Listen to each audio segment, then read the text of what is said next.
کہاں پہ نہیں ہے تو تیری شان جلا جلالہ میرے رب کہاں پہ نہیں ہے تو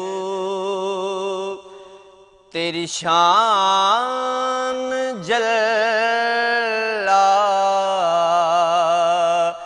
جلالہ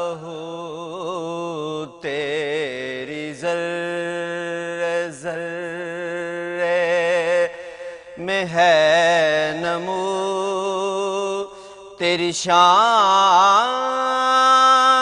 جلا جلالہ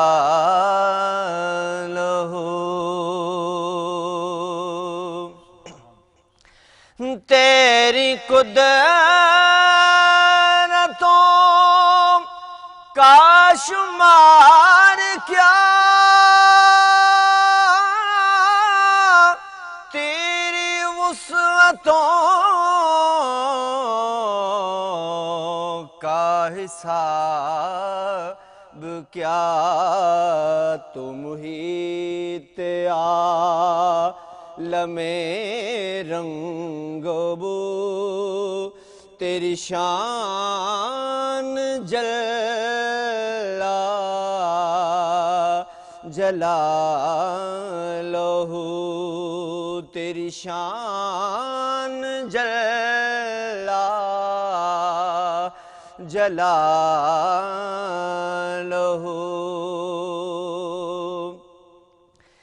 جسے چاہے تو وہ خلیل ہے جسے تو نہ چاہے ذلیل ہے تیرے ہاتھ ذلت و آبرو تیرے ہاتھ ذلت و آبرو تیری شان جلا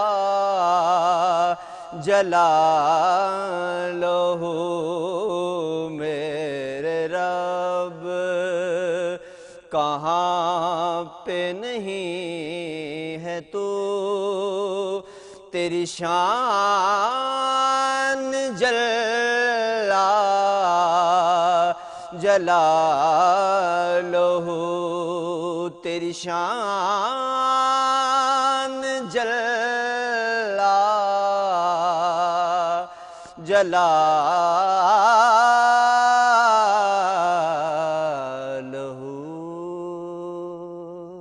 سبحان اللہ سبحان اللہ. جناب یہ تھے آصف علی سلطانی صاحب اور ان کی خوبصورت آواز کے ساتھ اس پروگرام کا آغاز ہوا. پروگرام ہے جناب گڈ مارننگ کراچی اور آج کیونکہ جمعہ کا روز ہے اور آج کے دن کی مناسبت سے خصوصی پروگرام میں گفتگو ہوتی ہے. ویسے اپنے پروگرام میں سماجی مسائل ہوں معاشرتی مسائل ہوں یا معاشی مسائل ہوں اس حوالے سے گفتگو ہوتی ہے اور خاص طور پہ جو آپ کے صحت کے معاملات ہیں وہ پروگرام میں زیر بحث آتے ہیں. آج کے پروگرام کی نوعیت تھوڑی سی مختلف ہوتی ہے. آج کیونکہ بڑا خاص دن ہے سید الایام یعنی کہ دنوں کا سردار آج کے دن کو کہا گیا ہے. آج کے دن کی مناسبت سے پروگرام میں گفتگو ہوگی اور ساتھ ساتھ جو دینی معاملات ہیں اس کے اوپر پروگرام میں گفتگو کرنے کا موقع ملتا ہے. بڑے خاص مہمان ہمارے ساتھ یہاں موجود ہوتے ہیں اور ان سے ہم گفتگو کرتے ہیں ان تمام معاملات پر. پروگرام کا آغاز ہوا جناب آصف علی سلطانی مشہور نعت خواں ہیں اس پروگرام کے گڈ مارننگ کراچی کا ٹیم کا حصہ بھی ہیں. ہماری بڑی خوش نصیبی ہے کہ ہمارے ساتھ ایسے خوبصورت لوگ ہیں جن کی وجہ سے یہ ممکن ہوتا ہے کہ پروگرام آپ کے لیے لے کر آئیں. آصف علی سلطانی کو میں خوش آمدید کہوں گا. بہت شکریہ آصف بھائی. پروگرام میں آپ کا اپنا پروگرام ہے, آپ کو اپنے پروگرام میں خوش آمدید کہتا ہوں. اس کے ساتھ ساتھ تشریف فرمائیں جناب صوفی طاہر نقشبندی سیفی صاحب المعروف سائیں جی سرکار, خلیفہ ہیں سلسلہ عالیہ نقشبندیہ مجددیہ اور سیفیہ. روحانی معاملات کے حوالے سے پروگرام میں آج گفتگو کریں گے. یہ معاملات بھی سمجھنا ضروری ہیں. تو اس مناسبت سے ہم نے معزز مہمان کو دعوت دی, انہیں میں خوش آمدید کہوں گا. بہت شکریہ, بڑی نوازش پروگرام میں صوفی صاحب وقت دینے کے لیے. اب یہ ذرا فرمائیے گا کہ یہ جو روحانی معاملات ہیں یہ ظاہر ہے کہ ہر شخص نہیں سمجھ پاتا, اور آپ کا جو طریقہ ہے جس کے ذریعے آپ لوگوں کا علاج بھی کر رہے ہیں, روحانی معاملات بھی دیکھتے ہیں, اس کے حوالے سے سوشل میڈیا پہ بہت زیادہ گفتگو ہوتی ہے. خاص طور پہ ایک روحانی کیفیت ایسی انسان کے اوپر طاری ہوتی ہے کہ جس میں محسوس یہ ہوتا ہے دیکھنے والوں کو شاید اس کے اندر بجلی سی دوڑ گئی ہے. یہ کیا معاملات ہیں؟ میں چاہوں گا ذرا اس کے بارے میں گفتگو کی جائے, اور اپنے بارے میں تھوڑا سا آغاز میں چاہوں گا دیکھنے والوں کو بتایا جائے. جی جزاک اللہ. اعوذ باللہ من الشیطان الرجیم, بسم اللہ الرحمن الرحیم. سب سے پہلے تو آپ کا شکریہ ادا کروں گا کہ آپ نے مدعو کیا اور اس موضوع پر گفتگو کرنے کی اللہ پاک نے سعادت بخشی. تو یہ جو ہمارا سلسلہ عالیہ نقش بندیہ مجددیہ سیفیہ ہے, اس کے اندر روحانیت بے پناہ ہے. اس کے اندر وجد کی کیفیت ہوتی ہے, اور وجد جو ہوتا ہے وہ ایسی کیفیت ہوتی ہے کہ اس کے اندر انسان کا تعلق اللہ سے جڑ جاتا ہے. بہت خوب. ٹھیک ہے. اور اس کے اندر انسان کے اندر رقت طاری ہوتی ہے. جی. جیسے ہمارے مشائخ کبار ہیں اور پیرانے کبار ہیں, توجہ فرماتے ہیں. جی. اور توجہ کے دوران لوگوں پر کیفیت طاری ہوتی ہے. جی. جس کو لوگ عام طور پہ کرنٹ کہتے ہیں. کرنٹ کہتے ہیں, بالکل ایسا ہی ہے. تو وہ کیفیت جو ہوتی ہے اصل میں وہ وجد ہوتا ہے. بالکل کہ ٹھیک ہے. مرشد کامل اللہ کا ولی جب توجہ کرتا ہے تو انسان کا جو مردہ قلب ہوتا ہے وہ جاگ جاتا ہے. اور جب وہ جاگتا ہے تو انسان پہ بعض اوقات لرزہ طاری ہوتا ہے, بعض اوقات آنسو والی کیفیت ہوتی ہے, اور بعض اوقات انسان کی رقص والی کیفیت ہوتی ہے, اور بعض اوقات انسان جو نا بالکل دیوانہ وار جھوم رہا ہوتا ہے. تو اس طرح کیفیات انسان کی بنتی ہے, اور یہ حدیث سے ثابت ہے. جیسے حضرت ابی بن کعب رضی اللہ تعالیٰ عنہ, آپ مسجد نبی میں بیٹھے ہوئے تھے اور تشریف فرما تھے کہ ایک شخص آیا, اس نے قرآن پاک کی تلاوت کی. تو آپ نے اس کی تلاوت سنی, تو سننے کے بعد اندر محسوس کیا کہ اس شخص نے تلاوت ٹھیک نہیں کی. تو اسی اثنا میں ایک دوسرا شخص آ گیا, اس نے بھی قرآن پاک کی تلاوت کی. ابی بن کعب رضی اللہ تعالیٰ عنہ فرماتے ہیں کہ اس دوران میں نے سوچا کہ اس شخص نے بھی تلاوت ٹھیک نہیں فرمائی. تو اسی اثنا میں حضور سرکار دو عالم تاجدار مدینہ صلی اللہ علیہ وآلہ وسلم تشریف فرما ہوئے, نماز ادا کی گئی. نماز کے بعد ابی بن کعب رضی اللہ تعالیٰ فرماتے ہیں کہ میں نے اللہ کے نبی کی بارگاہ میں عرض کیا, یا رسول اللہ, میرے ماں باپ آپ پہ قربان ہو جائیں, یہ جو دو شخص سامنے بیٹھے ہیں انہوں نے قرآن کی تلاوت کی لیکن ٹھیک نہیں فرمائی, آپ ان کو بلا کے تسلی فرما دیں. تو حضور پاک صلی اللہ علیہ وآلہ وسلم نے دونوں کو بلایا. پہلے ایک سے کہا تم پڑھ کے سناؤ, اس نے پڑھ کے سنایا, تو آپ نے فرمایا تو نے ٹھیک پڑھا. دوسرے کو بلایا, بولا تم پڑھ کے سناؤ, اس نے پڑھ کے سنایا تو آپ نے فرمایا تو نے بھی ٹھیک پڑھا. تو اسی اثنا میں ابی بن کعب رضی اللہ تعالیٰ فرماتے ہیں کہ میرے دل کے اندر وسوسے آنے لگے. یہ نہیں کہ نعوذ باللہ کوئی کفر یا دیگر, بس یہ کہ اگر میرے علم کے مطابق انہوں نے ٹھیک نہیں پڑھا, لیکن نبی پاک علیہ الصلوۃ والسلام فرماتے ہیں ٹھیک پڑھا, تو ٹھیک پڑھا ہوگا. بالکل ٹھیک ہے. تو اللہ کے نبی علیہ الصلوۃ والسلام کی نوری نگاہ نے آپ کی قلبی کیفیت کو بھانپا اور آپ کو قریب بلایا. اور جب قریب بلایا تو اپنا ہاتھ مبارک آپ کے سینے پہ رکھا, اور جب سینے پہ رکھا تو ابی بن کعب رضی اللہ تعالیٰ فرماتے ہیں میرے پہ لرزہ طاری ہو گیا. اس وقت لرزہ طاری ہو گیا اور میں پسینے سے شرابور ہو گیا, اور اس وقت میری کیفیت ایسی تھی گویا میں اللہ کو دیکھ رہا ہوں, اور میرے دل سے تمام وسوسے ختم ہو گئے اور میرا دل بالکل شفاف ہو گیا. تو اس حدیث سے ثابت ہوتا ہے کہ جب اللہ کے نبی کی بارگاہ میں بھی توجہ والا عالم تھا, اور اس دوران ایسی کیفیت انسان کی بن جایا کرتی تھی. اور اسی دوران اللہ کے ولی جب توجہ کرتے ہیں تو اس توجہ کے دوران انسان میں لرزہ طاری ہوتا ہے, اور اس کا مقصد, مین جو مقصد ہوتا ہے, انسان کے قلب میں اللہ کا نام نقش کر دینا. سبحان اللہ. کہ دل میں اللہ کا نام نقش کر دینا.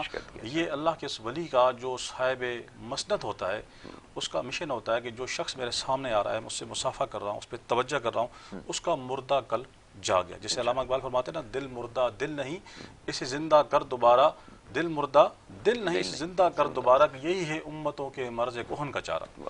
کہ دل جو ہے نا یہ انسان کا مردہ ہو چکا ہے. اس کو زندہ کرنے کے لیے اللہ کے ولی کی نگاہ ہوتی ہے, دل زندہ ہو جاتا ہے. اور یہ حدیث پاک اللہ کے نبی فرماتے ہیں زبانی ذکر سے دل کا ذکر 70 گنا زیادہ شان رکھتا ہے. جتنے اللہ کے ولی بنے تمام کے تمام دل کے ذکر سے بنے, تو دل کا ذکر جو ہوتا ہے وہ بغیر اجازت کے ملتا نہیں. ٹھیک ہے. تو اللہ کے ولی جب توجہ کرتے ہیں، اجازت دیتے ہیں، تو قلب جاری ہوتا ہے. جب قلب جاری ہوتا ہے تو دل شفاف ہوتا ہے. تو پھر کیا ہوتا ہے؟ انسان میں رکت بھی طاری ہوتی ہے، اپنے گناہ یاد آتے ہیں. اس وقت انسان اپنا گناہ گار محسوس کرتا ہے. اور اس کا فائدہ یہ ہوتا ہے، ہمارا سلسلہ الحمدللہ پوری دنیا کے اندر، آپ جدید دور ہے، نیٹ سرچ کریں تو سلسلہ نقش بندیہ، مجددیہ، سیفیہ سرچ کریں گے تو آپ کو پوری دنیا میں ملے گا. اور ان کا مقصد کیا ہوتا ہے؟ سر پہ امامہ آ جائے، چہرے پہ داڑھی آ جائے، انسان کا قلب جاری ہو جائے، وہ بندہ 5 وقتہ نمازی ہو جائے، اللہ اللہ کرنے والا بن جائے. یہ اس کا مین مشن اور مین مقصد ہے ہمارے سلسلے کا، جس کی ترویج کی کوشش کے لیے مختلف مشائخ پوری دنیا میں کام کر رہے ہیں. بہت اچھی بات ہے. اب یہ فرمائیے کہ آپ نے کہا کہ قلوب کو ایمان کی روشنی سے منور کرنا ضروری ہے، لیکن سوال یہ پیدا ہوتا ہے کہ اب جس طرح کی تربیت یہاں پر ہو رہی ہے، جہاں پہ حرام کی آمیزش بھی ہے، وہ لقمہ بھی پیٹ میں موجود ہے، روحانیت پھوٹ نہیں سکتی، اور جب تک یہ نجاست سے نہیں پاک ہوں گے معاملات کیسے درست ہوں گے؟ اس کے لیے کیا کرنے کی ضرورت ہے؟ کیونکہ اس میں جو سب سے پہلا قدم ہے وہ انسان کو خود اٹھانا پڑتا ہے، اور وہ کیسے یہ قدم اٹھا سکتا ہے؟ میں چاہتا ہوں اس کی ذرا نشاندہی فرمائیے. سب سے پہلی بات تو یہ کہ حدیث پاک ہے، آپ نے جیسے حرام کو لقمے کے بارے میں بات کی، اللہ کے نبی علیہ الصلوۃ فرماتے ہیں کہ جو گوشت اور پوست حرام کے مال سے، ہڈیاں اور گوشت جو حرام کے مال سے بنی ہوں گی، اسے جہنم کی آگ ہی پاک کرے گی. ٹھیک. حرام مال کھانا یہ بہت ہی بڑا ظلم ہے اپنی ذات کے اوپر. ٹھیک ہے.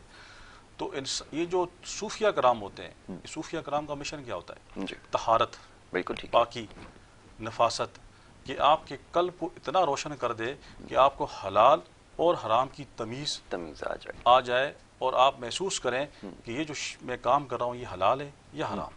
ٹھیک ہے. آپ کا ضمیر، آپ کا اندر کا دل، آپ کی سوچ، آپ کی فکر آپ کو گلٹی کرے کہ نہیں جو تم کر رہے ہو وہ غلط کر رہے ہو. ٹھیک ہے. انسان کے اندر ایک مفتی ہوتا ہے، وہ اسے باور کراتا ہے کہ میں جو کام کرنے جا رہا ہوں آیا وہ ٹھیک کرنے جا رہا ہوں یا غلط کرنے جا رہا ہوں. ٹھیک ہے نا. حدیث پاک اللہ کے نبی فرماتے ہیں کہ انسان کے جس دل کے اندر 2 نقطے ہوتے ہیں، ایک سفید ایک بلیک، سیاہ. ٹھیک ہے. تو جب انسان اچھے کام کرتا ہے تو جو سفید نقطہ ہے وہ نور ہے، وہ بڑھتا جاتا ہے. اور جب انسان غلط کام کرتا ہے تو سیاہ نقطہ بڑھتا جاتا ہے، وہ جو ہے نا سیاہی پھیلاتا رہتا ہے. تو اسی اسنا میں جب انسان کا سفید نور بڑھتا ہے تو دل روشن ہوتا ہے، صاف ہوتا ہے. تو اس کے لیے ضروری یہ ہے کہ ہم تربیت، جیسے ہمارے دینی ماشاءاللہ بہت سارے ادارے ہیں جو کام کر رہے ہیں، تو اس کے اندر روحانیت بہت ضروری ہے. بالکل ٹھیک ہے. جب تک آپ کے اندر ایک ہوتی ہے ظاہری نماز پڑھنا، میں اسی طرف آ رہا تھا، اور ایک ہوتی ہے باطنی نماز پڑھنا. حدیث پاک اللہ کے نبی فرماتے ہیں کہ نماز مومن کی معراج ہے. بالکل ٹھیک ہے. لیکن ہماری نماز نہیں، ہم نماز میں کھڑے ہوتے ہیں، ہماری نماز وسوسے، خیالات، دنیا کے خیالات، دنیا کے کاروباری خیالات، گندے خیالات ہمیں نماز میں تنگ کر رہے ہوتے ہیں. جس کے بارے میں حدیث پاک اللہ کے نبی فرماتے ہیں کچھ لوگ نماز پڑھتے ہیں وہ کالے اور سیاہ کپڑے میں لپیٹ کر ان کے منہ پہ واپس مار جاتی ہے. بالکل ایسے ہی. اور پھر میرے آقا فرماتے ہیں کچھ لوگ نماز پڑھتے ہیں ان کی نماز معراج ہوتی ہے، اللہ سے ملاقات ہوتی ہے. وہ کیا ہوتی ہے؟ وہ نماز قائم کرتے ہیں، اور ان کا تعلق، میں نے عرض کی نا کہ جب انسان کے اندر روحانیت ہوتی ہے، اللہ کا ذکر ہوتا ہے دل کے اندر، تو اس کے دل کا تعلق جب اللہ سے جڑتا ہے، حدیث پاک ہے قلب المومن بیت الرحمن، کہ مومن کا دل اللہ کا گھر ہے. لیکن ہمارے دل کے اندر زنا کی محبت، گناہ کی محبت، حرام کی محبت، عورت کی محبت، دنیا کی محبت، ان محبتوں نے ہمیں اتنا گھیر کے رکھا ہوا ہے کہ ہم اس سے باہر نکلتے ہی نہیں. تو اللہ کے نبی فرماتے ہیں ہر چیز کو پاک کرنے کا کوئی نہ کوئی آلہ ہوتا ہے. پھر آپ فرماتے ہیں کپڑا میلا ہو جائے اسے پانی پاک کرتا ہے. آپ فرماتے ہیں لوہا میلا ہو جائے اسے آگ کی بھٹی پاک کرتی ہے. اے انسان اگر تیرا دل میلا ہو جائے، گندا ہو جائے، سیاہ آلود ہو جائے، تو اسے اللہ کا ذکر پاک کرتا ہے. جب انسان کثرت سے اللہ کا ذکر کرتا ہے تو انسان کا دل پاک ہوتا ہے، پھر اسے حرام کی اور حلال کی تمیز پیدا ہو جاتی ہے. یہ فرمائیے کیا ظاہر اور باطن جو ہے دونوں پاک ہونا ضروری ہے؟ کیونکہ یہاں تو بظاہر ایسے لوگ ارد گرد موجود ہیں، نام کے آگے اپنے سلسلے بھی انہوں نے لگا رکھے ہیں اور خود کو بڑا نیک اور پارسا ثابت کرنے کی کوشش کر رہے ہیں، لیکن نہ ظاہر سے صاف نظر آتے ہیں اور باطن کا تو سوال ہی پیدا نہیں ہوتا. ایسے لوگوں کا کیا کیا جائے، اور ایسے لوگوں کے بارے میں آپ کی رائے کیا ہے؟ یہ فرمائیے. سب سے پہلی بات تو یہ ہے کہ انسان ظاہر میں کچھ اور باطن میں کچھ ہو تو اسے منافق کہتے ہیں. بالکل ٹھیک ہے. ٹھیک ہے نا. تو جو صوفیہ کرام ہوتے ہیں ان کا مقصد ہی ظاہر باشرہ باطن باخدا. ظاہر باشرہ باطن باخدا، یہ اللہ والوں کا مشن ہوتا ہے. ٹھیک ہے. تو بار بار ہمارے سلسلے کے اندر یا کسی کوئی بھی سلسلہ ہو جی جو صوفیہ کرام ہوتے ہیں جو سچے اور سچے ہوتے ہیں، بالکل ٹھیک ہے. حدیث پاک ہے اللہ کے نبی علیہ الصلوۃ والسلام سے ایک صحابی نے پوچھا یا رسول اللہ ہمیں کن لوگوں کی صحبت یا میت میں بیٹھنا چاہیے؟ بالکل تو آپ نے فرمایا جو اللہ کے ذاکر ہوں، اللہ کے نیک بندے ہوں. اس شخص نے پوچھا یا رسول اللہ ان کی نشانی کیا ہوگی؟ نشانی کیا ہونی چاہیے؟ تو آپ نے فرمایا کہ جسے دیکھو تو اللہ چاہتا ہے. سبحان اللہ، بہت خوب، بالکل ٹھیک ہے ایسا نا؟ ہی. اب ظاہر اور باطن یہ انسان کا چھلکتا ہے.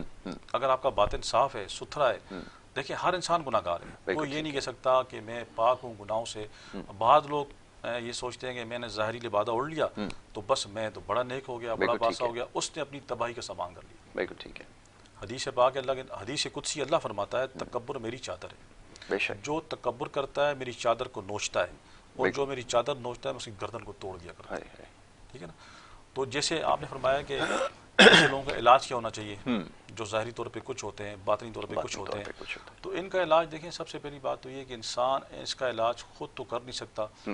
اس کے لیے ضروری ہے کہ اس پہ تھوڑی محنت کی جائے، ہے. بالکل ٹھیک ہے. اصلاحی بات، ان پہ تنقید نہ کی جائے، بالکل ٹھیک. بلکہ ان کے ساتھ کلوز ہو کے تھوڑا سا آہستہ آہستہ یا ان کو موٹیویٹ کیا جائے کسی اللہ والے کی طرف. ایسے شخص کی طرف یا ظاہر تم نے بنا کے رکھا ہے، باطن سوانا تو فلاں اللہ والے کے پاس چلو. جہاں تمہارا دل مطمئن ہوتا ہے اس کے بعد جا کر اس فیضان کو حاصل کرو. بہت سبحان اللہ، کیا اچھی بات آپ نے کہی ہے. اور یہ باتیں بہت ساری چیزوں کی طرف اشارہ کرتی ہیں. جیسے جسمانی بیماریوں کے حوالے سے اکثر پروگرامز میں گفتگو ہوتی ہے، انسان کی جو جسمانی بیماریاں ہیں اس کی وجہ سے پریشان رہتا ہے اور ایک لمحے کے لیے اس کو سکون نہیں ملتا. اس طرح یہ جو روحانی بیماریاں ہیں جس سے ناآشنا ہیں، ناواقف ہیں، ان کا علاج کیسے کیا جائے؟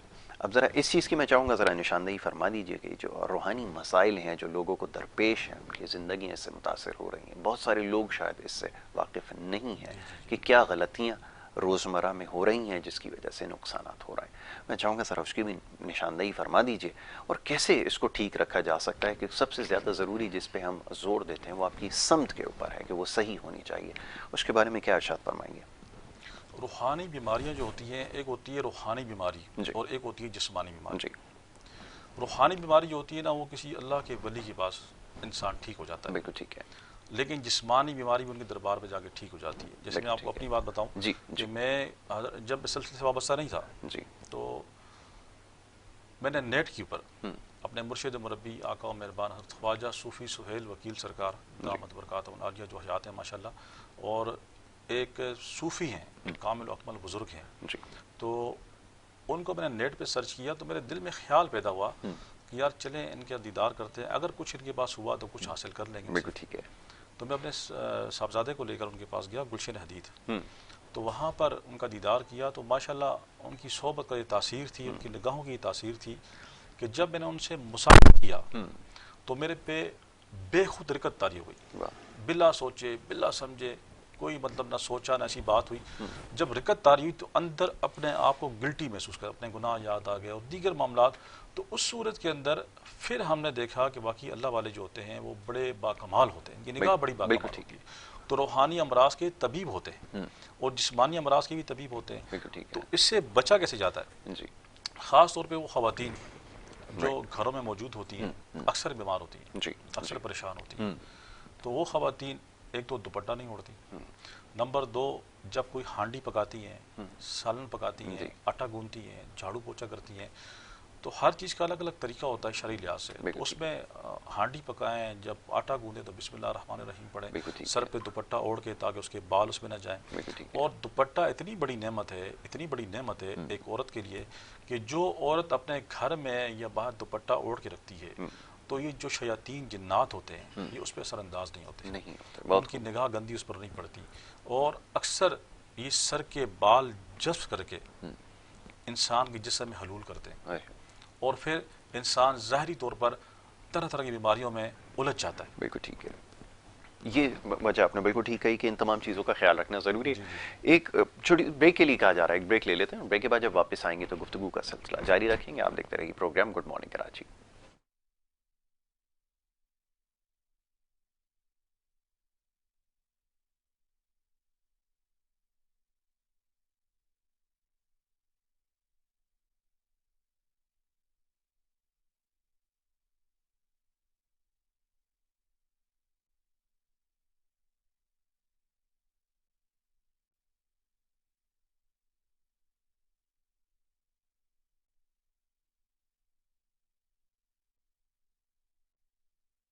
میں آپ کو ایک دفعہ پھر خوش آمدید کہیں گے. بریک پہ جانے سے پہلے جناب معاف کیجیے گا, گفتگو جاری تھی, ہمارے ساتھ معزز مہمان تشریف فرما تھے اور ان سے ہم بات کر رہے تھے کچھ روحانی معاملات کے حوالے سے.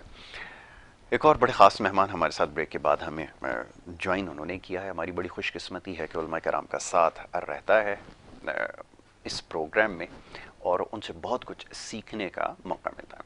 ساتھ ساتھ کچھ ایسے معاملات اور موضوعات بھی زیر بحث آتے ہیں جن کے اوپر روزمرہ میں آپ پروگرامز میں دیکھتے ہیں کہ گفتگو نہیں ہو پاتی, لیکن یہ بہت اہم مسائل ہیں.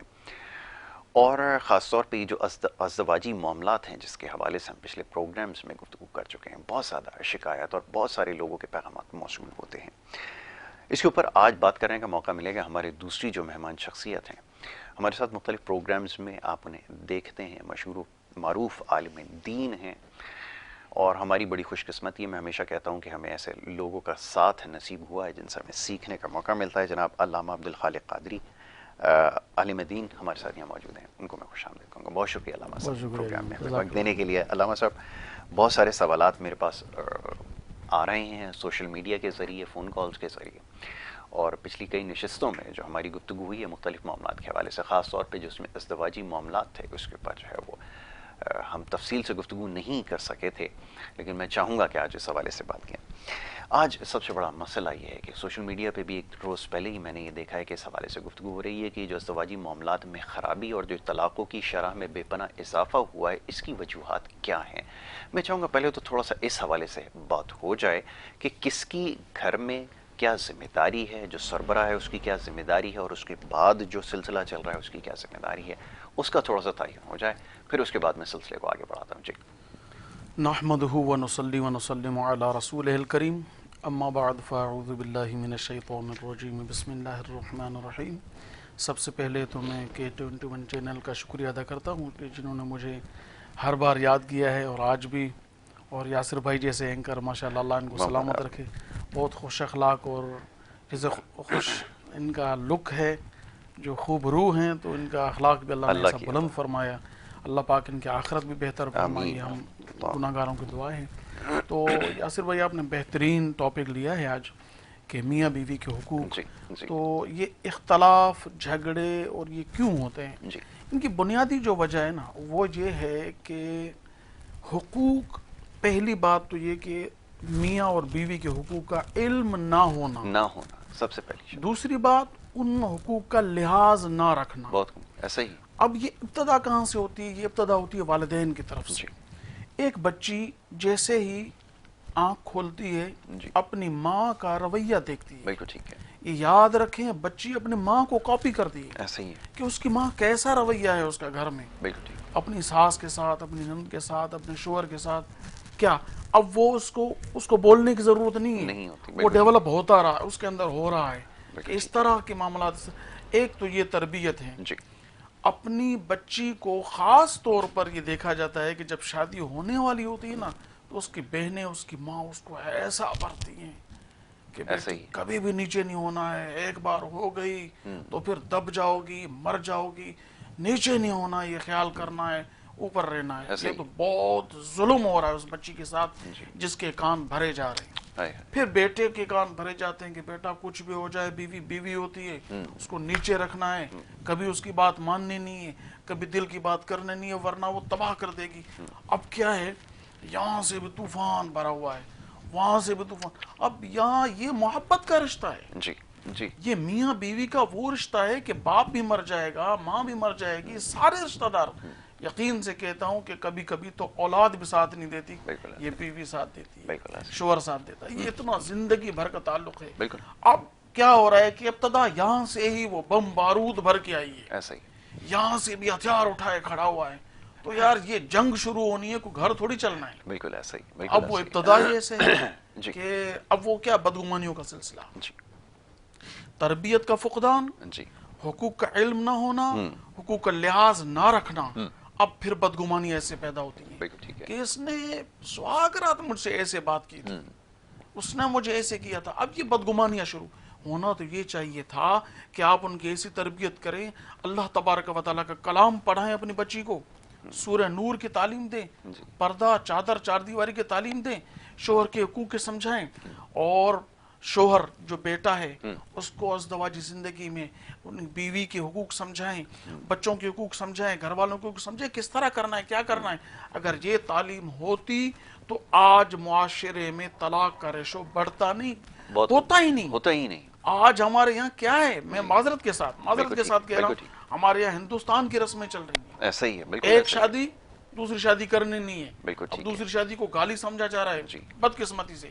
جبکہ میں چیلنج کرتا ہوں کسی ایک صحابی کا نام بتائیں جس کی ایک شادی. بالکل ایسا ہی. حضور کریم علیہ الصلوۃ والسلام کے 11 حرم شریف ہیں، 11 بیویاں ہیں.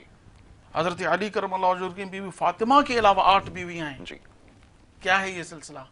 ہم نے روک دیا اس کو. بالکل ٹھیک ہے. اور یہ ہم نے کیوں کیا ایسا؟ اس لیے کہ ہر کوئی اپنی برتری چاہتا ہے. بالکل ٹھیک ہے. کہ دوسری آ گئی میرے ڈومیننس ختم ہو جائے گی. ایسا ہی بھائی یہ معاشرہ بڑھتا رہا. اب نبی کریم علیہ الصلوۃ والسلام نے فرمایا کہ آخری زمانہ آئے گا تو ایک مرد کی سرپرستی میں 50 عورتیں ہوں گی.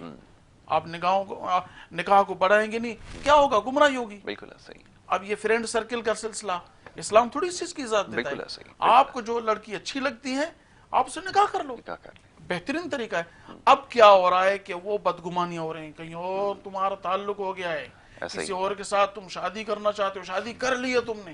بھائی شادی کر لی ہے تو کوئی گناہ تو نہیں کیا. شادی کرنا چاہتا ہے، ہاں اس پر نظر رکھو کہ کوئی بدچلن عورت اس کی زندگی میں نہیں آئے. اس پر نظر رکھو کہ کوئی گمراہی کی طرف لڑکا نہ جائے. آپ دوسری شادی پر. اب یہ سلسلہ یہاں سے شروع ہوتا ہے. پھر کیا ہوتا ہے؟ ان کی اولاد پر برا اثر. جیسے میاں گھر پہنچا گالم گلوچ شروع، یہاں سے تھپڑ لگ رہی ہے، وہاں سے تماچا لگ رہا ہے، یہاں سے گھوسا آ رہا ہے. بچے دیکھ رہے ہیں کہ ماں کیا کر رہی ہے، باپ کیا کر رہا ہے. میں یاسر بھائی سچی بتا رہا ہوں، وہ اولاد اس ماں باپ سے نفرت کرتی ہے. بالکل ایسا ہی ہے کہ ہماری ماں بھی بد اخلاق ہے، ہمارا باپ بھی بد اخلاق ہے. یہ ساری بد اخلاقیاں ہیں. اور یہ سلسلہ کہاں پہنچتا ہے؟ پھر یہ جھگڑے خاندانی جھگڑوں میں تبدیل ہوتے ہیں. پھر یہ کورٹ کچہریاں، فیصلے، اور یہ بڑے بڑے خونریزیاں ہو جاتی. ایسا ہی یہ قتل عام ہو رہا ہے، ظلم ہو رہا ہے. ابتدا کہاں سے ہوئی؟ آپ نے تربیت غلط کی تھی اپنے بیٹے کی، آپ نے تربیت غلط کی تھی اپنی بیٹی کی. بہت بڑی اچھی بات آپ نے کی ہے. اور یہ وہ ایک اہم مسئلہ ہے جس کی نشاندہی کرنا اس لیے ضروری ہے کہ کچھ دیر پہلے اس معاملے پر جیسے گفتگو ہو رہی تھی کہ بہت ساری غلطیاں نادانستہ ہم سے جو ہے وہ سرزد ہو رہی ہیں، جس کے نتائج پھر ہمیں یہ نظر آتے ہیں. اور یہ جو معاشرے میں جو بگاڑ کی کیفیت ہے جس کی نشاندہی کی جاتی ہے، اس کی وجہ یہی ہے گھر سے تربیت کیونکہ صحیح نہیں ہے. بچے جب دیکھتے ہیں ماں باپ کے درمیان جھگڑا دیکھتے ہیں، جب مغالطات وہ بکتے ہیں، وہ دیکھتے ہیں، تو وہ ان کی زندگیوں پر اثر انداز ہوتے ہیں اور پھر لامحالہ وہ چیز ہمیں نظر آتی ہے. ہمارے ارد گرد ایسے بہت سارے لوگ موجود ہیں جنہیں ہم دیکھتے ہیں، جن کے رویوں پہ بہت زیادہ جو ہے وہ لوگ ان سے نالا رہتے ہیں، جن کے رویوں کی وجہ سے لوگ ان سے شدید نفرت کا اظہار کرتے ہیں. اس کی وجہ یہی ہے کہ جو ان کے اندر تلخی ہے، ایک تو تعلیم کی کمی، اور اوپر سے رہی صحیح جو تعلیم سے بھی زیادہ جو مسئلہ جو خراب کر رہی ہے وہ تربیت کر رہی ہے. تو یہ ایک بہت بڑا مسئلہ ہے جس کی ابھی آپ نے نشاندہی کی ہے. لیکن یہ حقوق کو سمجھنا ضروری ہے. اب علامہ صاحب یہ فرمائیے، سوشل میڈیا کے اوپر آپ کو پتہ ہے آئے دن کچھ نہ کچھ سوالات اٹھتے ہیں. یہ ایک ایسا پلیٹ فارم بن گیا ہے کہ جہاں لوگ سوالات اٹھاتے ہیں، اور وہ یہ حدود و قیود کے حوالے سے ہے کہ کس کے کیا حدود ہیں، وہ کس حد تک اپنی بیوی کو جو رشتہ ازدواج میں اس کے ساتھ منسلک ہے کہاں تک اس کو محدود کر سکتا ہے اور کہاں تک نہیں کر سکتا. میں چاہوں گا اس کے اوپر تھوڑی سی گفتگو کی جائے. اب دیکھیں جہاں تک تعلق ہے کہ اکثر ایک چیز ہے کہ مرد عورت پر ہاتھ اٹھائے یا عورت مرد پر ہاتھ اٹھائے، یہ کنڈیشن، یہ معاملات کس حد تک اجازت ہے کس حد تک نہیں ہے. تو تفسیر بغوی میں ایک واقعہ لکھا ہے کہ حضرت سعد بن ربیع ایک صحابی ہیں رضی اللہ تعالیٰ عنہ، ان کی بیوی ہے بی بی حبیبہ رضی اللہ عنہا. ان سے کوئی خطا ہو گئی تو اب انہوں نے زوردار تمانچہ ان کے منہ پہ مارا، اتنا مارا کہ ان پر نشان پڑ گئے. اب وہ اپنے باپ کے پاس گئی، بی بی حبیبہ، یہ بھی صحابی ہیں، کہ چلو نبی پاک علیہ الصلوۃ والسلام کی خدمت میں حاضر ہوتے ہیں کہ اتنا زوردار تمانچہ مارا ہے کہ میرے منہ پہ نشان پڑ گیا. اب یہ دونوں باپ بیٹی اللہ پاک کے آخری نبی حضرت محمد صلی اللہ علیہ وآلہ وسلم کی خدمت اقدس میں حاضر ہوتے ہیں. نبی کریم علیہ الصلوۃ والسلام کو سارا ماجرا سنایا کہ ایک خطا تھی میری، اس پر مجھے اتنا زوردار تمانچہ مارا کہ میرے منہ پہ نشان پڑ گیا. تو نبی کریم علیہ الصلوۃ والسلام نے، کیونکہ وما ينطق عن الهوى ان هو الا وحی یوحى، کہ کہ میرا محبوب علیہ الصلوۃ والسلام اپنے نفسانی خواہشات سے کچھ بولتا ہی نہیں جب تک میری وحی جو بول وہی فرماتا ہے جو میری وحی ہوتی ہے. وحی کا انتظار ہے تب تک تو یہی ہے کہ قصاص، کہ اس کے میاں کو بلایا جائے اور یہ قصاص لے لے، بیوی اپنے میاں کو مارے. تو اسی اسنا میں اسی سوال پر قرآن پاک اللہ تبارک و تعالیٰ نے آیت نازل فرمائی کہ الرجال قوامون علی النساء، کہ مرد جو ہیں وہ قوامون ہیں، حکمران ہیں، نگہبان ہیں عورتوں پر. بالکل ٹھیک ہے. تو یہ حکم نبی کریم علیہ الصلوۃ والسلام نے نہ فرمایا، فرمایا کہ اب قصاص کی اجازت نہیں ہے. کہ اللہ پاک نے مرد کی عزت بڑھائی ہے، الرجال قوامون علی النساء، کہ مرد جو ہیں وہ عورتوں پر حکمران ہیں یا نگہبان ہیں، یہ سے سردار ہیں، بادشاہ ہیں، یہ رعایا ہے. تو اب ان پر ہاتھ نہیں اٹھائے گی. مگر اس کا فتویٰ ہندیہ میں مسئلہ ہے کہ عورت جو ہے وہ مرد پر ہاتھ نہیں اٹھا سکتی، مگر مرد بھی ایسا اگر مارے کے نشان پڑ جائے تو یہ بھی ناجائز ہے. جائز نہیں ہے، گناہ ہے. مگر یہ ہے کہ مرد عورت پر ہاتھ اٹھا سکتا ہے ہلکی مار. کن وجوہات پر؟ اسی وجوہات. کیا؟ ایک تو نبی کریم علیہ الصلوۃ والسلام نے فرمایا کہ اگر بیوی کو شوہر بولے کہ میرے لیے بناؤ سنگار کر اور وہ بناؤ سنگار نہ کرے، ٹھیک ہے، اور عورت کو مرد بلائے، شوہر بلائے اور وہ نہ آئے، تو ان دو وجوہات پر مرد عورت پر ہاتھ اٹھا سکتا ہے، مگر اتنا بھی نہیں کہ وہ نشان پڑ جائے. اس کے علاوہ عورت کو اپنے شوہر پر ہاتھ اٹھانے کی قطعاً اجازت نہیں ہے. بالکل ٹھیک ہے. آپ نے بالکل ٹھیک کہا کہ یہ کچھ چیزیں ہیں جس کو سمجھنا جو ہے وہ ضروری ہے. اچھا، اب جہاں پر یہ جوائنٹ فیملی سسٹم ہوتا ہے ہمارے یہاں تو اس کو بڑا اب معیوب سمجھا جاتا ہے. یہ ذرا فرمائیے گا کہ کس کے اوپر فوقیت ہے. یہ تو آپ نے بتا دیا. حقوق کے حوالے سے بھی میں چاہوں گا ذرا بتا دیں کہ کس حد تک جو ہے مرد کو عورت کے اوپر حقوق حاصل ہیں، اس کی بھی چاہوں گا، اور عورت کو بالکل وائس ورسا جسے ہم کہتے ہیں کہ عورت کے کیا حقوق ہیں مرد کی طرف، یہ بھی ذرا. سب سے پہلے تو یہ آپ کو عرض کروں، بی بی ام المومنین بی بی عائشہ صدیقہ رضی اللہ تعالی عنہا فرماتی ہیں کہ اللہ پاک کے آخری نبی حضرت محمد صلی اللہ علیہ وآلہ وسلم نے ارشاد فرمایا کہ عورت پر مردوں میں سب سے زیادہ حق اس کے شوہر کا ہے. بالکل ٹھیک ہے. اور فرمایا کہ مرد پر عورتوں میں سب سے زیادہ اس پر حق اس کی ماں کا ہے. بالکل ٹھیک ہے. تو یہ بات طے ہے. اب بیوی کہے شوہر کو کہ ماں پر سختی کر تو یہ رانگ جا رہی ہے. بالکل ٹھیک ہے. غلط اس کو سمجھا رہی ہے. جی. تو مرد کتنا بھی عظیم تر ہو جائے، اس کی ماں کا حق اس پر سب سے، ساری کائنات ایک طرف، مرد کی ماں ایک طرف، اس کے حق اس پر سب سے زیادہ ہے. غور کرنے کی بات ہے. خاص طور پر جو میری بہنیں بیٹیاں سن رہی ہیں وہ غور کریں کہ مرد پر سب سے زیادہ حق اس کی ماں کا ہے. عورت پر سب سے زیادہ حق، اور میں نہیں کہہ رہا کہ نبی پاک علیہ الصلوۃ والسلام نے خود فرمایا، بالکل ٹھیک ہے، مسند حاکم کے حوالے سے، کہ یہ نبی کریم علیہ السلام نے فرمایا کہ عورت پر سب سے زیادہ حق مرد کا ہے. اب اس کا حکمران ہو گیا مرد، اور اس شوہر پر سب سے زیادہ حق اس کی ماں کا ہے. بالکل ٹھیک ہے. تو یہ ممکن ہی نہیں ہے کہ بیوی کے کہنے پر بیٹا اپنی ماں کی بے ادبی کرے. اگر بے ادبی کرے گا وہ کلاہما کیا فرمایا کہ اف ولا تنہرہما قل لہما اف ولا تنہرہما، کہ ان پر اف بھی نہیں کرنی اور جھڑکنا بھی نہیں ہے. اب یہ اپنی بیوی کے کہنے پر اگر ماں کو کچھ بولتا ہے تو یہ اپنی آخرت برباد کر رہا ہے. تو آخرت برباد کسی وجہ سے ہو رہی ہے، وہ ترغیب دلانے والی کون؟ وہ گناہگار ہوئی. اب جہاں تک تعلق ہے معاملات کو طریقے سے چلانے کا، تو اب مرد کی یہ امتحان ہے اس کا کہ ماں کی بات سنیں، اس کی بات سن کر اسے انسانی حقوق اور اپنی بیٹی کی وجہ سے سمجھا کہ اگر یہ آپ کی بیٹی ہوتی اور اس کا شوہر اس کے ساتھ ایسے کرتا تو آپ کا کیا رویہ ہونا چاہیے تھا. اب بیوی کو سمجھائے کہ اگر میری ماں کے بجائے آپ کی ماں ہوتی اور کوئی اس پر بیٹا سختی کرتا تو آپ کے دل پہ کیا گزرتی. اس طرح احساس دلایا جائے. ٹھیک ہے. سب سے پہلے یہ بات کہ اب جب آپ احساس دلاؤ گے تب سمجھ میں آئے گی بات کہ واقعی ایسا ہے. پھر یہ ہے کہ میاں بیوی اور ساس کے دل میں بھی تھوڑا رحم ہونا چاہیے. بالکل ٹھیک ہے. ایک بات یاد رکھیں کہ آپ کتنا بھی کچھ کر لو ایک دن قبر میں اترنا ہے. بے شک سب کو اترنا ہے. ثم لتسألن یومئذ عن النعیم، تم سارے نعمت کے بارے میں باز پوچھو گے. یہ بھی ایک نعمت ہے کہ اللہ نے آپ کو بہو دی ہے.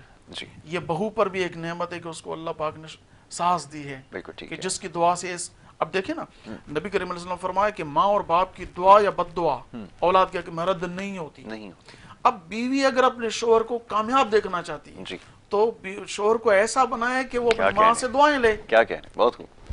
اب یہ کامیاب بنے گا تو بیوی سپر بنے گی. بالکل ایسا. اب بیوی اگر سپر بنے گی تو شوہر کی وجہ سے, شوہر اگر بڑھے گا تو ماں کی وجہ سے, ماں اور اب بیوی کو چاہیے اپنے شوہر کو وہ ذہن دے کہ ان سے دعائیں لے. بالکل ٹھیک ہے. جب ان سے دعائیں لے گا تو یہ بڑھے گا, جب یہ بڑھے گا تو بیوی کی عزت بڑھے گی. اب یہ سمجھ میں نہیں آتا. وہ کہتی ہے کہ اس سے تانے دے, اس سے روک, اس سے جھڑک, اس سے لڑ تاکہ تمہیں بد دعائیں دے. تو ذلیل ہو تو میں زیادہ ذلیل ہوں. ظاہر ماں بد دعا دے گی, ماں کے دل سے برے الفاظ نکلیں گے تو اس کا جو شوہر ہے وہ ذلیل ہوگا, خوار ہوگا. کیونکہ حدیث پاک میں ہے کہ دوسرے گناہوں کی سزا اللہ چاہے تو آخرت میں دے, مگر ماں باپ کی نافرمانی کی سزا اللہ تعالیٰ دنیا میں دے گا, دنیا میں ذلیل کرے گا. اب یہ شوہر ذلیل ہوگا تو بیوی کہاں جائے گی؟ بالکل ایسا ہی. تو اب ہونا یہ چاہیے کہ اپنے شوہر کو ایسا بنائے کہ اپنے ماں باپ کی ایسی خدمت کرے کہ وہ انہیں دعائیں دیں. بالکل ایسا ہی. اور جب یہ دعائیں دیں گی تو ان کا گھر بنے گا. اب اچھی بات ہے, آگے بڑھیں اگر جی ضرور ٹائم ہے. جی بالکل. تو سب سے اہم بات اس چیز کو سمجھیں کہ مرد کے حقوق عورت پر اور عورت کے حقوق مرد پر ہیں کیا. بالکل ٹھیک ہے. یہ بات جب سمجھ میں آ جائے گی نا پھر سارے کا سارا دودھ کا دودھ پانی کا پانی. اب یہ بات میں سب اپنی بہنوں سے اور اپنے بھائیوں سے عرض کروں گا کہ ابھی آپ اگر K21 چینل دیکھ رہے ہیں تو بھی غور سے سنیں, سارے کام کا چھوڑ دیں, اور اگر نہیں سن رہے تو انٹرنیٹ پر ضرور جا کر سرچ کرنا, دیکھنا کہ ہمارے حقوق کیا ہیں اور عورتوں کے کیا, عورتیں بھی دیکھیں کہ ہمارے حقوق کیا ہیں, مردوں کے حقوق. یہ بات سمجھ میں آ گئی نا تو انشاءاللہ سارا معاملہ کھل جائے گا. سب سے پہلے کہ شوہر کے جو حقوق ہیں ان کو میں عرض کرتا چلوں کہ نبی کریم علیہ السلام نے ارشاد فرمایا کہ مسند احمد میں ہے کہ اگر انسان کو سجدہ کرنا درست ہوتا, اگر ہوتا تو میں بیوی کو حکم دیتا کہ وہ اپنے شوہر کو سجدہ کرے. یعنی لا الہ الا اللہ, آدم علیہ السلام سے لے کر آخری نبی, تمام نبیوں کے سردار حضرت محمد صلی اللہ علیہ وسلم, اور حضور کے بعد کوئی نبی نہیں آئے گا, حضور نے فرمایا صلی اللہ علیہ وسلم, تو وہ سارے نبیوں نے یہی کہا لا الہ الا اللہ, اللہ کے سوا کوئی عبادت کے لائق نہیں. اب اللہ پاک کے آخری نبی اور تمام نبیوں کے سردار فرما رہے ہیں کہ اگر انسان کو سجدہ کرنا درست ہوتا تو میں بیویوں کو حکم دیتا کہ اپنے شوہر کو سجدہ کرے. اور پھر فرمایا اسی حدیث میں فرمایا کہ اگر مرد زخمی ہو جائے, جسم اس کا پھٹ جائے, اس کے جسم میں پیپ آ جائے, پیپ سمجھتے ہیں وہ گندا پانی جو رستا ہے وہ, اور کچ لہو یعنی کچھ پیپ اور کچھ خون یہ بہہ رہا ہو پاؤں سے لے کر سر تک, نبی کریم علیہ السلام نے فرمایا, غور سے سنیں, فرمایا کہ عورت اپنی زبان سے اپنے شوہر کو چاٹے, پاؤں سے لے کر سر تک اس کا پیپ اور اس کا کچ لہو چاٹے, تبھی اللہ پاک کے حبیب علیہ السلام فرماتے ہیں کہ شوہر کا حق ادا نہ کیا. بالکل ٹھیک. ایک بات.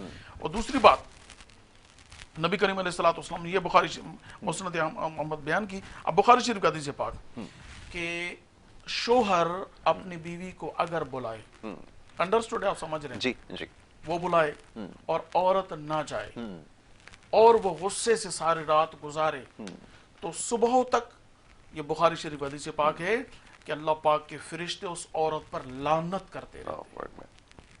عورت کو مرد بلائے, عورت نہ جائے, اور مرد غصے میں ساری رات گزارے, یعنی دکھ ہو, غصہ ہو, تو ساری رات صبح تک اللہ کے فرشتے اس عورت پر لعنت کرتے ہیں. آگے بڑھتے ہیں کہ شوہر, نبی کریم علیہ السلام نے فرمایا کہ شوہر کا اپنی بیوی پر حق یہ ہے کہ عورت اس کا بچھونا نہ چھوڑے. نبی کریم علیہ السلام نے فرمایا کہ عورت پر مرد کا حق یہ ہے کہ عورت اس کا بچھونا نہ چھوڑے اور اپنے مرد کی قسم کو سچا کرے. مرد جس بات پر قسم اٹھا لی, اب عورت وہ قسم سچی کرے, یعنی اس کی بات پر وہ آمادہ ہو جائے, راضی ہو جائے, جو اس نے کہا وہ ہونا ہے, وہ کرے. اور فرمایا کہ بلا اجازت عورت اپنے شوہر کی اجازت کے بغیر گھر سے باہر نہ نکلے. بالکل ٹھیک ہے. اور فرمایا کہ اس شخص کو اپنے گھر میں آنے نہ دے جسے اس کا شوہر ناپسند کرتا ہے. بالکل ٹھیک ہے. ماموں کا لڑکا ہے، اس پر کیوں اعتراض کرتے ہو؟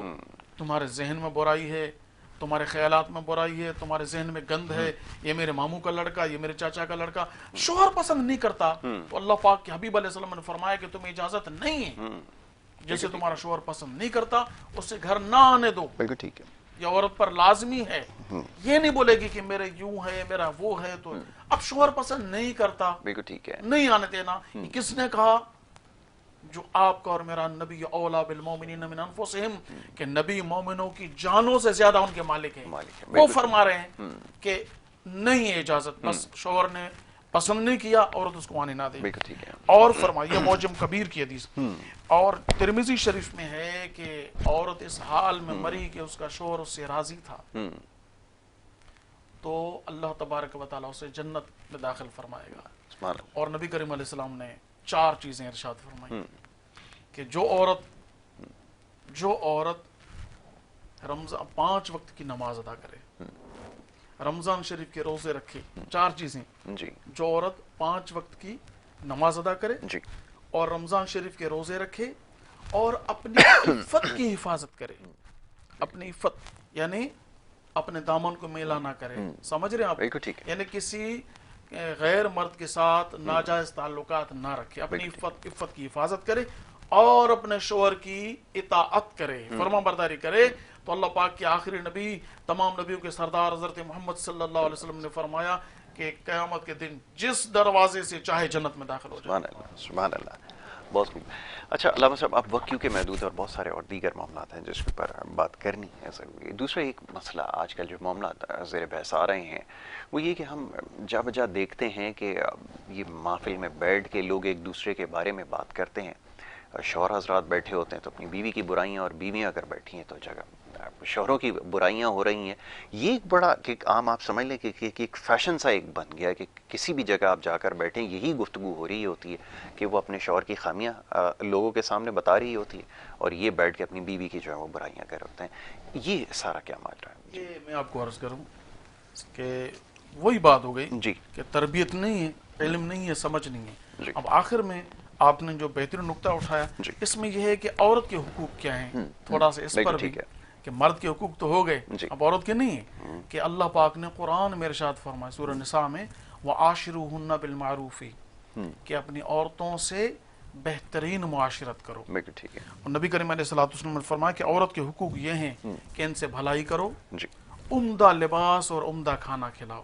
ان کے 3 حقوق یہ ہیں کہ ان کے ساتھ بھلائی کرو، عمدہ لباس پہناؤ اور عمدہ کھانا، اچھا کھانا کھلاؤ. اور دیکھیں نبی کریم علیہ السلام فرمایا کہ مسواک کی پابندی کرو. کیوں کہ بنی اسرائیل کی عورتوں نے، بنی اسرائیل کے مردوں نے مسواک نہ کی، ان کی عورتوں نے کثرت سے زنا کیا. تو اب مرد اپنی صفائی ستھرائی کا خیال رکھے. یہ برائیاں کیوں پیدا ہو رہی ہیں؟ اب وہ ایک بندہ، عورت یا مرد، نہ صفائی رکھے اپنی، نہ اپنی میل ختم کرے، نہ بدبو ختم کرے، تو اب ذہن میں وہ بیٹھ جاتی ہے بات. بولے تو اس کے منہ سے بدبو آئے، قریب آئے تو پسینے کی بو ہو، اور دیکھے لباس. اب دیکھیں نا، مرد خراب ہو رہا ہے یا عورت خراب ہو رہی ہے. میں ایٹ لیسٹ ایک آخری بات کہہ رہا ہوں، مرد کیوں خراب ہو رہا ہے، عورت کیوں خراب ہو رہی ہے، وجہ کیا ہے؟ بھائی مرد اگر خراب ہو رہا ہے تو ایک عورت کو دیکھ کر خراب ہو رہا ہے، عورت خراب ہو رہی ہے کسی مرد کو دیکھ کر. اب یہ سوال ہے کہ کیوں عورت گمراہ ہوئی، کیوں مرد گمراہ ہوا؟ سوال یہ ہے عورت اس لیے گمراہ ہوئی کہ اس کا شوہر ویسا نہیں جیسا اس کے ساتھ وہ جو گندا آدمی برتاؤ کر رہا ہے. لباس اٹریکٹیو، خوشبو زبردست، خوش روح، خوش لباس، خوش اخلاقی سے بات کر رہا ہے اور اس دن مائل ہو رہی ہے. اور مرد کیوں کسی عورت کے پاس مائل ہو رہا ہے؟ کہ وہ عورت بن سنور کر، سج دھج کر، خوبصورت انداز میں، اچھے اخلاق سے بول رہی ہے، مرد اس کی طرف مائل ہو رہا ہے. اور بھائی اس چیز کو روکنا ہے. عورت کو چاہیے اپنے مرد کے لیے بناؤ سنگار کرے، خوشبو لگائے، میک اپ کرے، زبردست بن ٹھن کے تیار ہو. مرد آئے اور دیکھے تو اس کی نظر کہیں اور جائے ہی نہیں. اور مرد ایسا بنے جب گھر میں آئے عورت دیکھے تو حیران ہو جائے کہ میرا شوہر ایسا، تو وہ کہیں بھی جائے گی نا خلاف نہیں بولے گی. بہت اچھی بات. یہ میرا ٹھیک ہے. آخر میں کیونکہ اب یہ جو پروگرام کا ہمارا پہلا سیگمنٹ ہے یہ اپنے تقریباً اختتام پر ہے، صوفی طاہر نقشبندی سیفی صاحب سے میں گزارش کروں گا کچھ اصلاح ضروری ہے، اور اگر کوئی پیغام دینا چاہتے ہیں دیکھنے والوں کو روحانیت کے حوالے سے خاص طور پہ، تو میں چاہوں گا ضرور دیجیے تاکہ وہ اپنی اصلاح کر سکیں. جی. یہ سب سے اہم پیغام تو روحانیت کے حوالے سے ہی ہے جو میرے سننے والے ناظرین ہیں ان کے لیے، کہ ہمیشہ یاد رکھیں کہ انسان جو ہے نا جی. بہت کمزور ہے. بے شک. انسان کچھ بھی نہیں ہے. جتنی نعمتیں ہم استعمال کرتے ہیں خاص طور پہ اپنے بدن کے اندر، ہاتھ، پاؤں، ناک، آنکھ، یہ سب نعمتیں اللہ تبارک و تعالیٰ کی عطا کرتا ہے. بالکل بے شک ہے. تو جب ہم اس کا شکر ادا کریں گے نعمتوں کے اوپر، تو الحمدللہ شکر اتنی بڑی دولت ہے، اتنی بڑی نعمت ہے شکر، جی. کہ جب انسان شکر ادا کرتا ہے اللہ تبارک و تعالیٰ کا ہر حال کے اندر، تو اللہ تبارک و تعالیٰ اس سے راضی ہوتا ہے. جب اللہ راضی ہوتا ہے تو بندے کے سارے بگڑے کام سنور جاتے ہیں. بس نماز کی پابندی کریں، اللہ کا ذکر کثرت کے ساتھ کریں، اور اللہ والوں کی صحبت اختیار کریں، صالح لوگ ہوں ان کی صحبت میں جائیں. اللہ تبارک و تعالیٰ دنیا میں بھی کامیاب کر دے گا اور آخرت میں بھی کامیاب کرے گا انشاءاللہ. علامہ صاحب یہی سوال آپ کی خدمت میں بھی ہے. یہ روحانیت کے معاملے پہ گفتگو ہو رہی ہے، روحانیت سے کیونکہ دور ہو گئے ہیں، جیسے ابھی صوفی صاحب نے نشاندہی کی ہے کہ اپنے معاملات کو درست کرنے کی ضرورت ہے. میں چاہوں گا اس مناسبت سے آپ بھی کچھ جو باتیں ہیں ضروری دیکھنے والوں کی نظر کریں، اس کے حوالے سے تھوڑا سا بتائیں کہ اس وقت سب سے زیادہ بہترین نقطہ میں عرض کروں گا آپ کی خدمت میں.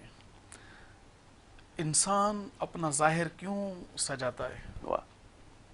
جس پر لوگوں کی نظر ہے. اور باطن کیوں نہیں سجاتا جس پر اللہ کی نظر ہے؟ کیا کہنے ہیں، بہت خوب. یہ آسان سا نقطہ ہے. آپ آئینہ کیوں دیکھتے ہیں؟ جی. اس لیے کہ میں کسی بھی اینگل سے دیکھنے والے کو برا تو نہیں لگوں گا، بالکل بری تو نہیں لگوں گی. مرد بھی چاہتا ہے کہ میں منفرد بن کے رہوں، ٹھیک ہے. عورت بھی چاہتی ہے کہ میں خوبصورت بن کے رہوں. بہت خوب. ارے یہ تو لوگ دیکھ رہے ہیں جن کی نگاہوں میں بھی عیب ہے. کیا آپ کتنے بھی بن سنور کے جاؤ، کوئی نہ کوئی نقص نکال لیں گے. ارے وہ جو چاہتا ہے تم میری طرف آؤ، تھوڑا سا میری طرف آ جاؤ، میں تمہیں ایسا کر دوں گا کہ زمانہ تمہارے چوکٹ پہ جھکے گا. تو اس کی طرف جانے کی کیوں نہیں کرتے؟ وہ کس پر راضی ہوتا ہے؟ وہ اس پر راضی ہوتا ہے کہ یہ جو دل ہے نا، آپ کسی کمرے میں رہنے کے لیے جب پلنگ رکھو گے، چارپائی رکھو گے، صوفہ رکھو گے، تو اس کمرے کی صفائی آپ کے لیے ضروری ہوگی. جہاں پر آپ نے مہمان بٹھانے وہاں پر خوشبو، وہاں پر پھول، وہاں پر بہترین قسم. اور جس دل میں اللہ تعالیٰ نظر فرما رہا ہے، اور جہاں پر آپ کہتے ہو کہ میرے دل میں اللہ ہو، اس کو آپ جھوٹ، غیبت، چغلی، برائی، غیبت، دشمنیاں اور بغض بھرے رکھے ہیں، اور بولیں کہ اللہ اس میں آ جائے. ارے تم گندی جگہ پر مہمان کو نہیں بٹھاتے، اور کائنات کے بنانے والے رب کے لیے دل کو گندا کر کے رکھا ہے. یہی ہے روحانیت. اب اپنے دل کو صاف رکھو. آپ دل کو صاف رکھو گے، رب کی محبت کی تجلیاں اس پہ آئیں گی، ایسی آشکار ہوں گی کہ اجازت ہو تو میں ایک شاہ عبد اللطیف بھٹائی رحمۃ اللہ علیہ کا سندھی میں شعر ہے کہ ساری رات سبحان جاگی جن یاد کیو تنجی عبد اللطیف چے مٹی لدھو مان کوڑے کن سلام اگہ چون جی. یہ ساری رات کا ہے زندگی کو، یہ ساری رات ہے نا اندھیری ہے زندگی. بالکل ایسے ہی. اس پر اگر تم بیدار ہو کر اللہ کو یاد کیا تو تم جب مر جاؤ گے نا تمہاری مٹی کو بھی کروڑوں لوگ آ کر سلام کریں. کیا کہیں، سبحان اللہ سبحان اللہ. بہت خوب جناب. علامہ عبد الخالق قادری صاحب، میں آپ کا بڑا شکر گزار ہوں، مشکور و ممنون ہوں کہ آپ نے اپنا قیمتی وقت دیا ہمارے ساتھ پروگرام میں یہاں پہ شریک ہوئے. جناب صوفی طاہر نقشبندی سیفی صاحب، میں آپ کا بھی بڑا شکر گزار ہوں، آپ نے قیمتی وقت دیا، پروگرام میں ہمارے ساتھ یہاں پر شریک ہوئے اور روحانی معاملات کے حوالے سے آپ نے ہماری رہنمائی فرمائی ہے. انشاءاللہ آپ کو زحمت دیتے رہیں گے اور گفتگو کا یہ سلسلہ جو ہے وہ آگے جاری رہے گا. اور اس طرح بہت سارے دیگر معاملات ہیں روحانیت کے حوالے سے خاص طور پہ جو سمجھنا ضروری ہے. انشاءاللہ اللہ نے موقع دیا تو اس کے اوپر آگے چل کے ضرور گفتگو کریں گے. یہ پروگرام کا ہمارا پہلا سیگمنٹ تھا جو اپنے اختتام کو پہنچتا ہے. دوسرے سیگمنٹ کی طرف ہمیں بڑھنا ہوگا جس میں آپ کی صحت کے حوالے سے بات ہوگی. آپ دیکھتے رہیں پروگرام. بریک سے واپس آ رہے ہیں. Good morning Karachi.